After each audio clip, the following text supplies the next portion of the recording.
Hello, good evening. Today we're doing a video on the in love phase or the honeymoon phase. So, a slight information on progress. I said previously that I'm going to learn how to read prose for the next 90 days. Today was day 35, and I find that my reading is better, reading for form instead of reading for context. When you're reading for context, you're reading paragraphs at a time. You're reading your eye is on line one, your brain is on line two, your emotions are somewhere else. That's reading for context. That's what you usually do for personal reading. But reading for copy or reading for voiceovers, as part of what you try to do here, is reading for form. I learned how to do copywriting at some time in my life. So reading voiceovers is the big deal. It's very scary.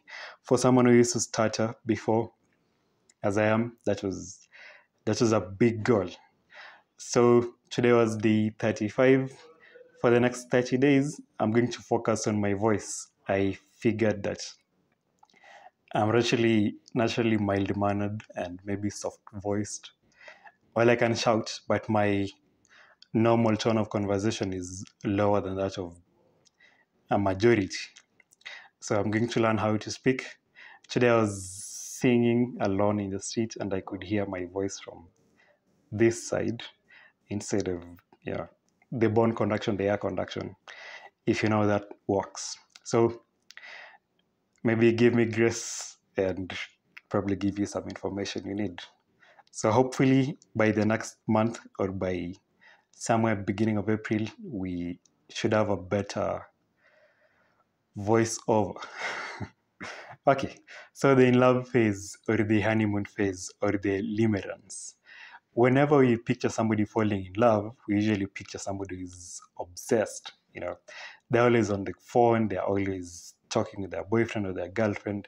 They're always thinking about them, if my man, my woman, my lover, my girlfriend, my Mary, my Naomi, my Brian, my Jonte. That's always the picture of love we picture. And whenever we use the TV model, the Hollywood picture of love, it's always this kind of love which is so much full of passion, full of dates, full of plane trips. That's the love we picture or we evince. And for the most part, this is the in love phase, though often captured in drama. It's always the first stage of love when you love someone, whether you're 20 years old, whether you're 3 years old. Can someone love someone when they're 3 years old? Romantically, that is. So whether you're 6 years or you're 20 years or you're 35 or something, this is a must. This is a given. When you love someone, even if they're your friend formally, and you transfer or you matriculate to a romantic phase, you're going to begin with this in love phase. It has been called by other people the infatuation phase. Studies show that it lasts for about 18 months, longest period, and 6 months, the shortest period.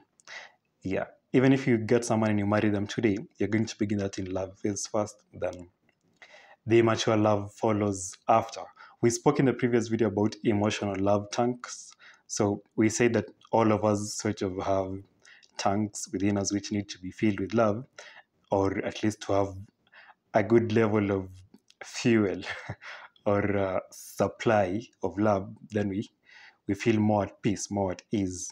The easiest way to fill these love tanks is by knowing somebody's love language and then speaking that love language, or seeking to speak that love language more fluently or in more fluency.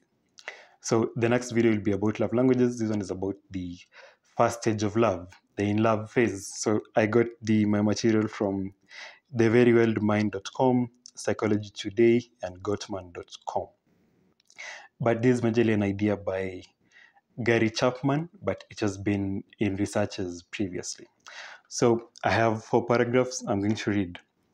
The in love phase is characterized by intense feelings of attraction, infatuation, and passion towards another person. It often involves a heightened state of emotions, increased energy, and a strong desire to be with the person. This phase is also known as the honeymoon phase in a relationship. So this is the first stage. It's the phase in which when somebody calls us, we feel a degree of, we feel something rise within us. We simmer, let's say. There's another definition here.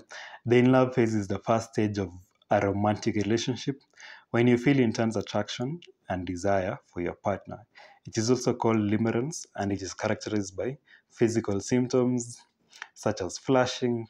Maybe for people who are white, their skins turn ruddy or ruddy, such as flushing, trembling, and palpitations. Palpitations are, should I say, audible heart sounds. Normally you don't hear your heart beating, but when you hear your heart beating, those are now palpitations. So flushing, trembling, and palpitations, as well as psychological effects such as excitement, intrusive thinking, such as, is he thinking about me? Where is he now? Where is she? Am I still their primary thought? Am I still their prima facie? Then, so excitement, intrusive thinking, obsession. You want to be the person all the time, and you're thinking about them all the time. Almost all love poems from the romantic age are usually about this stage, the in love phase. So excitement, intrusive thinking, obsession, fantasy. You're always thinking about the other person with your eyes open, but from the outside. Okay, so obsession, fantasy, and sexual excitement. People who have sex at this period usually find that their relationship goes down because, well, the sex will feel good because of the emotions attached, but they usually feel shortchanged because maybe they should have waited or maybe not. Okay, so the in love phase is that first stage of love where you can't get the person. If you had a friend, when they find a friend, you kind of cease to exist. When they find a lover, you kind of cease to exist. Actually, studies on friendships show that the biggest loss of friendship is actually having a lover or a relationship, because you're going to do no out. How do you compete? You used to do phone calls with your friend, let's say once a week or once a day. Then now they have somebody they're calling 20 times a day. You're going to lose out, and they're going to lose out also when you find your own love. And it's completely normal. It's not a problem. It's not something to fight against. So the in love phase is the magical transformative, let's say, stage of love, the first stage of love. As soon as you say I love you, or as soon as you commit, or even just before you do. I think it's the stage, it's kind of the crush phase, but now when things are more official. So the neurobiology of it says the in love phase is influenced by various hormones and neurotransmitters such as phenylethylamine, pheromones, oxytocin, and dopamine that create a euphoric and addictive feeling. So non-medical people usually claim that dopamine is the addictive hormone, but there are very many hormones which participate in the addictive process. Dopamine, in fact, the dopamine spike is actually seen before the process. Let's say before a habit kicks in, if you know about those things, but not when it's kicking in. It's before, so it's more of anticipatory. But the hormones which sustain that process are different. Okay, pheromones are. I don't know if humans have this. Pheromones are. Have you heard somebody say that they love your sweat? Like, how can someone love your sweat? But you can explain it that way. Your pheromones are mainly in your sweat or your body odor. So you'd find, for those of you who have girlfriends and boyfriends, somebody will wear your dirty t-shirts. And how do you explain that? And the magic answer is pheromones. You have pheromones in your body secretions, especially sweats. And that. So during this phase, you tend to idealize your partner. In fact, they usually say the jokes around manly circles is there are two kinds of people you can never advise. One, a man with money, and a lady in love. So I think they usually mean this stage of love, because a woman in this stage of love, we've grown up with cousins and all. Whenever they reach this phase, they listen to no one. Puberty. People usually claim that puberty comes with some degree of hard-headedness, or being stiff-necked or stiff-necked. Let's say. Okay, so during this phase, you tend to idealize your partner. You can never tell someone in this phase that your boyfriend actually has a criminal record. Your boyfriend is a former prisoner, or your boyfriend has had 6 previous relationships in the last 1 year. Someone like, you're just a hater. You don't love me. They're going to block you. And if you tell someone that your girlfriend is, I've seen her in places which I should not have seen her, they're like, you're just a hater. You you're a louse, you're a jigger. You're a hater, let's say. Or people change. That's the magical phrase. So during the in love phase, I think you should just reserve your advice. Nobody's going to listen to you. People don't listen to their own parents. Why would they listen to you in this phase? So during this phase, you tend to idealize your partner and overlook their flaws. Anything they do, you can always rationalize. If they don't pick your call, it's because they are busy somewhere. Maybe they're doing brain surgery, although they're engineers. Something. Yeah. But after this phase ceases, then you're like, oh, by the way, my last 3 phone calls were not answered. What happened? So for the most part, these scales in the eyes, in the Pauline experiment, fall off after the in love phase. Of course, the in love phase is necessary, I guess. If you believe in evolution, I think it serves some evolutionistic purpose. If you believe in creationism, I think you remember Adam seeing Eve the first time, and he became a poet immediately. So I guess it's natural. It's something not to fight against. It's something to embrace. Okay.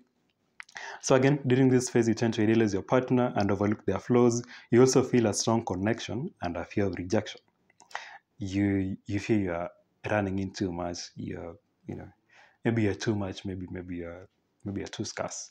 We'll speak later about the attachment style. So there are 3 attachment styles basically: the secure attachment style, anxious, and avoidant. Then there's one more which is called the anxious avoidant, or the fearful avoidant, or the disorganized fearful avoidant.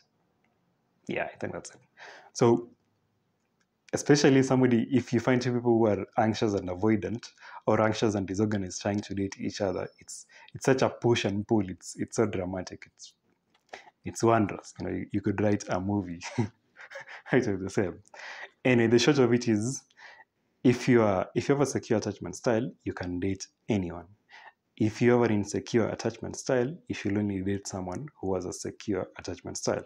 So again, if your attachment style is anxious or avoidant or fearful avoidant, you should only date people who have a secure attachment style. And if you have a secure attachment style, you can date anyone else. Yeah, you should pay me for that. Okay. So the in love phase usually lasts from 6 months to 2 years, as we said before. So people who break up, they usually say that people who are in the market, so to speak, are usually people with avoidant attachment styles for the most part, and people Lotharios, people who just love until the in love phase collapses, then they start over again. They're like, they don't love me anymore.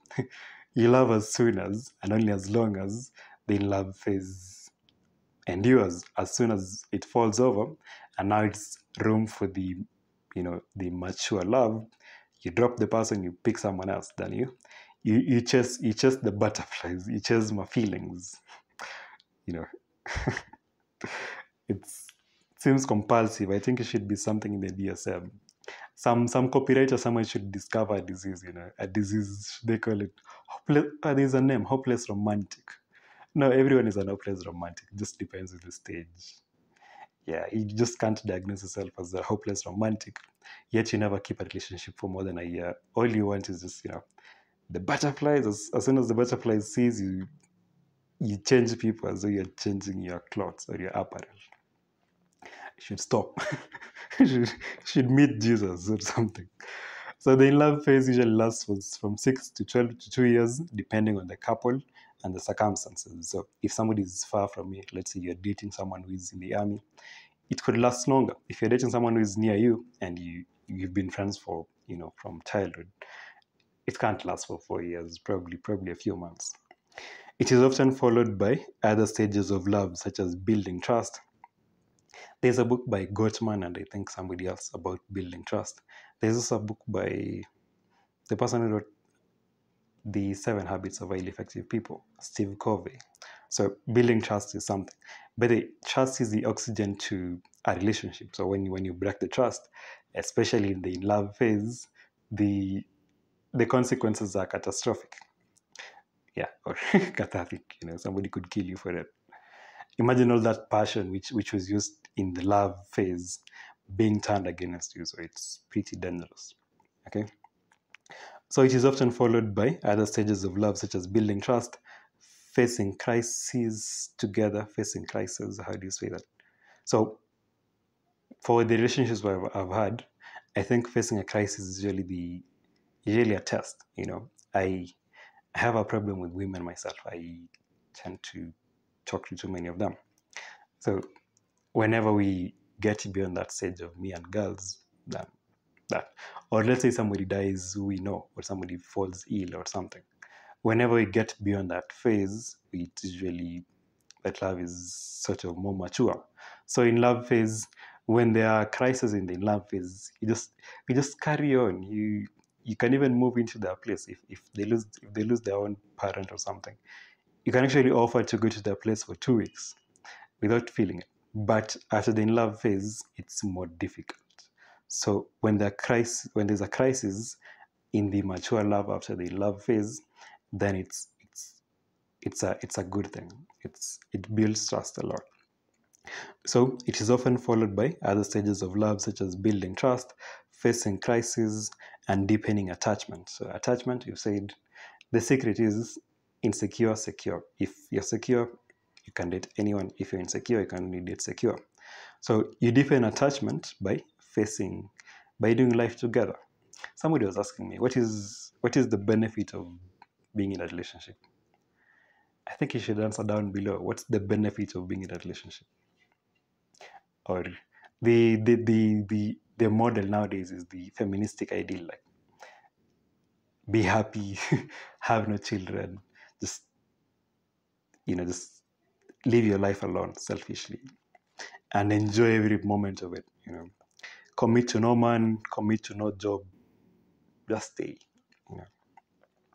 So the in love phase can be a wonderful and exhilarating experience, as you all can tell, unless you've not loved anyone, which is unfortunate. But you should know how to love someone at least. You should not turn 40, you should not turn 20 without at least having a girlfriend. What's your life for if you can't even turn one person into a girlfriend or a boyfriend?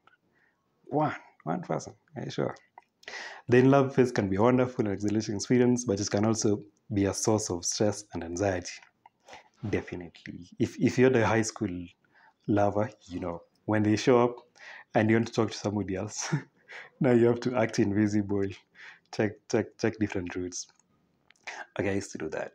Maybe you didn't do it, but yeah. It is important to remember that it is not the only and final stage of love, definitely, and that love can evolve and grow over time. For some people, the in love phase is the final phase of love because they only love for the butterflies. As soon as the butterflies go, they also fly away. I learned lately that butterflies actually have a lifespan of 2 weeks. The larva, the egg, the pupa stage, they are the longer. They are the most part of a butterfly's life. So I think if you chase butterflies, you're chasing the 2 weeks. Anyways, this is the in love phase or the honeymoon phase or the limerence. We will do the something else later. Have a good day.